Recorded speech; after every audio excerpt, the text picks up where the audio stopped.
दोस्तों, पितामह भीष्म महाभारत काल के सबसे प्रचंडकारी योद्धा थे। गंगापुत्र भीष्म को इच्छा मृत्यु का वरदान भी प्राप्त था, लेकिन वो पांडवों के आगे टिक नहीं पाए थे। महाभारत के महायुद्ध के 10वें दिन महाबली भीष्म बाणों के शैया पर लेट गए थे। पितामह भीष्म को हराना आसान नहीं था, लेकिन पांडवों ने अपनी बुद्धि का सहारा लिया। उन्होंने पितामह भीष्म के सामने शिखंडी को खड़ा कर दिया था। कहा जाता है कि पितामह भीष्म शिखंडी को स्त्री मानते थे और इसी वजह से उन्होंने शिखंडी पर प्रहार नहीं किया। इसका फायदा उठाते हुए शिखंडी ने पहला बाण पितामह भीष्म के सीने पर मारा था।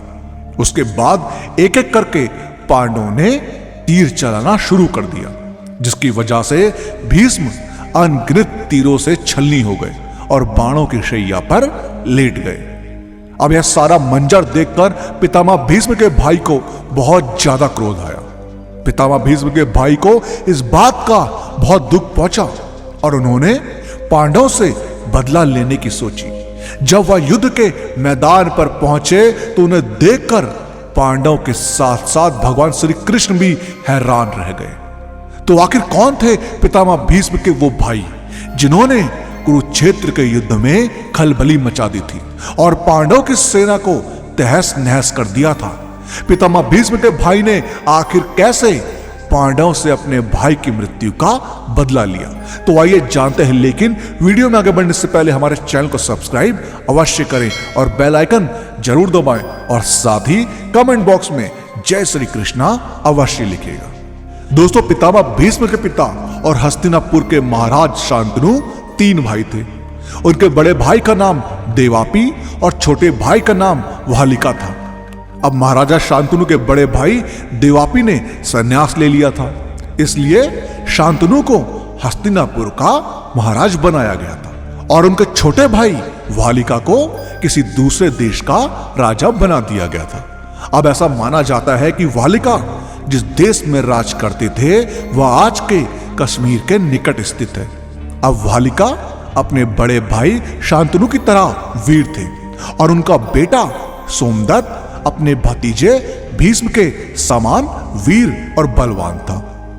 अब महाभारत के युद्ध में सोमदत्त ने अपने भाई भीष्म का साथ दिया था और कौरवों की तरफ से लड़ते हुए उन्होंने पांडव सेना में खलबली मचा दी थी।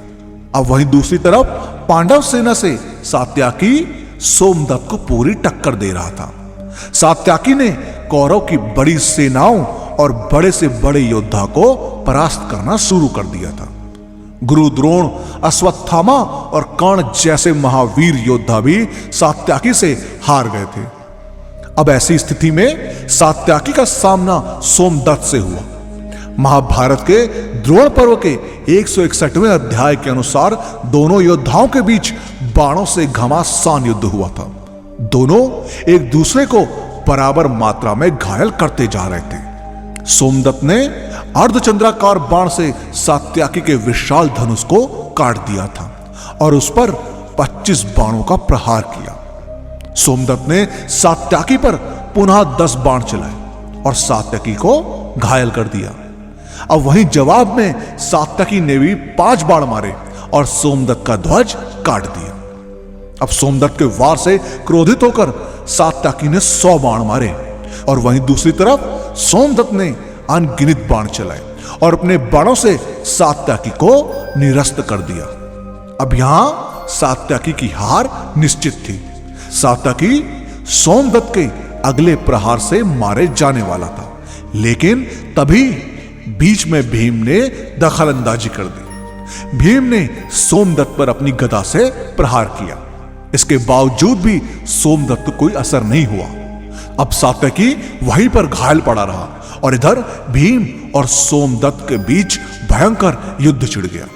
अब सोमदत्त ने अपने बाणों से भीम की हालत खराब करना शुरू कर दी थी। तभी मौका पाकर सात्यकी ने सोमदत्त पर एक भाला फेंक दिया, जिससे सोमदत्त का धनुष कट गया और अगले ही पल सात्यकी द्वारा छोड़ा गया दिव्य बाण सोमदत्त की छाती पर जा पड़ा, जिसकी वजह से वो बुरी तरह से घायल होकर जमीन पर गिर पड़े और कुछ क्षण बाद वो वीर गति को प्राप्त हो गए।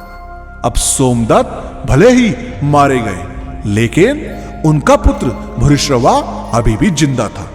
अब महाभारत में सात्यकी से पहले भी उसके पिता सोमदत्त हार चुके थे। उसके बाद सोमदत्त ने भगवान शिव की तपस्या से एक ऐसे प्रतापी पुत्र का वरदान मांगा जो हर युद्ध में अजय रहे। भूरिश्रवा सोमदत्त का वही प्रतापी पुत्र था। अब महाभारत के 5वें दिन भूरिश्रवा ने सात्यकी के 10 पुत्रों को अकेले ही मार दिया था। वहीं दूसरी तरफ कौरवों की सेना में उथल पुथल मचाता हुआ सात्यकी भूरिश्रवा से भिड़ गया। अब भूरिश्रवा ने सात्यकी का रथ खंडित कर दिया और दोनों के बीच एक भयानक मल्लयुद्ध छिड़ गया। अब भूरिश्रवा ने सात्यकी को उठाकर जमीन पर पटक दिया तथा उसकी चोटी को पकड़कर तलवार निकाल ली। अब तभी अर्जुन ने यहां मंजर देखा और अर्जुन ने तुरंत ही अपने तरकस से एक बाण छोड़ा, जिससे भूरिश्रवा के नीचे की कोहनी का हिस्सा कटकर नीचे जमीन पर गिर गया। अब अर्जुन की इस प्रकार की दखल अंदाजी से भूरिश्रवा वहीं अनशन पर बैठ गया, क्योंकि अर्जुन का यह बर्ताव युद्ध के नियमों के विरुद्ध था। तभी मौका पाकर सात्यकी ने भूरिश्रवा का सर धड़ से अलग कर दिया। अब अगर अर्जुन ने ऐसा नहीं किया होता तो उस दिन अवश्य ही सात्यकी वीर गति को प्राप्त हो जाता।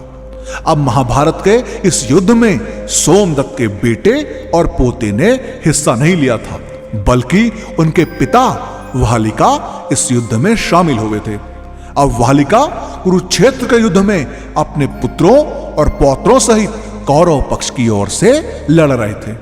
उन्होंने अपनी असीम शक्ति का प्रदर्शन करते हुए बड़ी सी बड़ी सेनाओं का अंत कर दिया।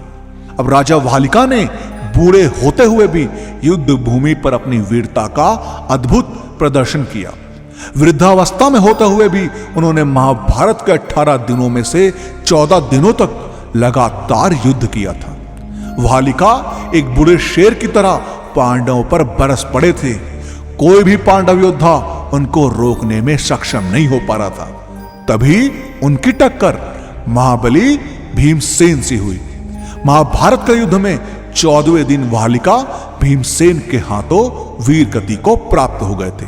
इस प्रकार महाभारत के युद्ध में एक और शक्तिशाली योद्धा का अंत हो गया था। इस प्रकार महाभारत के युद्ध में भीष्म पितामह के बड़े भाई सोमदत्त और उनके वंशजों का एक बहुत ही महत्वपूर्ण योगदान रहा था। दोस्तों, आपका इस बारे में क्या कहना है, हमें कमेंट के माध्यम से जरूर बताएं। और इस वीडियो का पार्ट 2 चाहिए हो तो कमेंट में पार्ट 2 जरूर लिखें। और वीडियो पसंद आई हो तो लाइक और शेयर करना मत भूलिएगा। हम आपको मिलते हैं अगली वीडियो में।